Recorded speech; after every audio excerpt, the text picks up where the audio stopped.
시청자 여러분 안녕하셨습니까?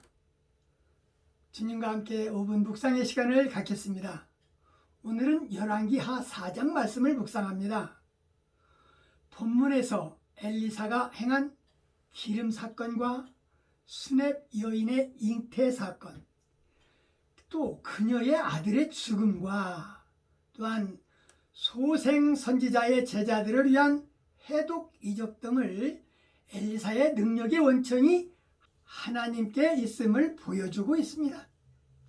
이러한 엘리사의 사역은 하나님의 저주와 심판을 주로 선고하였던 엘리야의 사역과는 대비된다 할 것입니다. 엘리야의 사역은 주로 하나님의 능력을 대중적으로 나타내는 데 있었던 반면에 엘리사는 대개 개인적이었습니다. 여호와를 경외하던 한 선지자의 제자가 죽어서 그의 가족이 경제적인 어려움에 시달리게 되었을 때 엘리사는 이적을 통하여 그들의 어려움을 해결해 주었습니다. 엘리야의 사역이 하나님의 진노와 심판에 관한 것으로 특정된다면 엘리사의 사역은 하나님의 명령에 얼마만큼 순종해야 하며 또한 하나님을 향해 우리의 마음이 얼마나 열어놔야 할 것인지를 가르쳐준다 할 것입니다. 하나님의 은혜는 순종하는 만큼 열려진 마음만큼 우리에게 채워주시는 것입니다.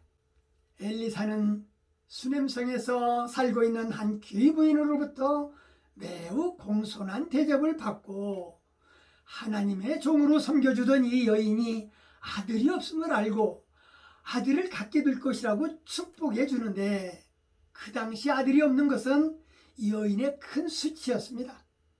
이 여인은 하나님의 사람을 환대함으로써 수치를 면하게 되었습니다. 엘리사의 예언대로 수넴 여인이 1년 후 아들을 낳았는데 그 귀한 아들이 죽고 말았던 것입니다.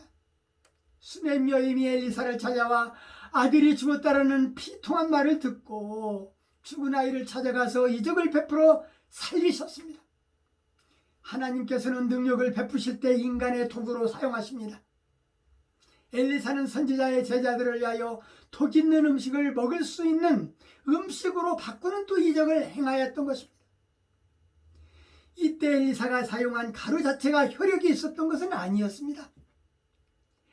단지 가루는 성령의 역사를 일으키기 위한 도구로 사용되었을 뿐입니다. 기근이 한참이었을 때 보리떡 20개와 채소 한 다루로 100여 명을 먹인 이적으로 엘리사는 하나님의 능력의 종이었음을 본문은 자세하게 기록하고 있습니다. 엘리사의 능력의 원천이 하나님께 있음을 밝히 밝혀주는 대목이고 마치 예수님이 떡 5개와 물고기 2마리를 가지고 5,000명이 넘고 남았다라는 사실을 떠오르게 하고 있습니다. 오늘 말씀을 묵상하면서 가난한 과부에게 심각한 문제가 있었는데 빚 때문에 그녀의 2아이가 종으로 팔려갈 상황이었습니다. 성경시대에는 가난한 채무자들이 빚을 갚을 수 없을 때 흔히 자신을 팔거나 자녀들을 종으로 팔았습니다. 엘리사는 이 가엾은 여인을 도와주길 원했습니다. 그런데 엘리사는 그녀에게 뒤로 물러나 아무 일도 하지 말라고 지시하지 않았습니다. 대신에 구할 수 있는 대로 많은 병들을 빌려오라고 했습니다. 이 여인은 순종했고 놀라운 이적을 체험했던 것입니다.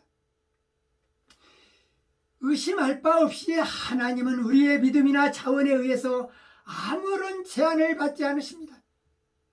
하지만 하나님은 종종 우리가 우리의 몫을 감당하도록 요구하십니다.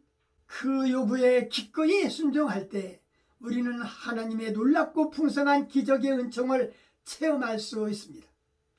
열왕기 하에서는 이스라엘과 유다 왕의 천기가 아닌 엘리사를 통하여 하나님의 존재를 부각시키고 있는 점이 특별합니다. 엘리야에 이어 엘리사의 권위는 하늘에서 온 것이고 하나님과 함께하고 있음을 왕과 백성들에게 알린 것입니다.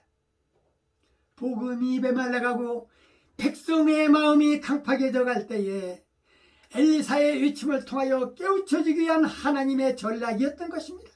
성도의 권위는 성령의 능력에서 온 것이고 우리 모두는 제사장이며 기도의 무기를 소유한 자들입니다.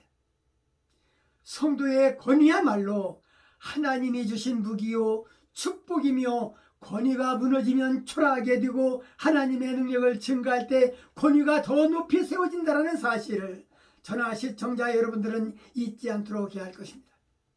오늘 말씀 여기까지입니다. 시청해 주셔서 대단히 감사합니다. 내일 다시 뵙겠습니다. 안녕히 계십시오.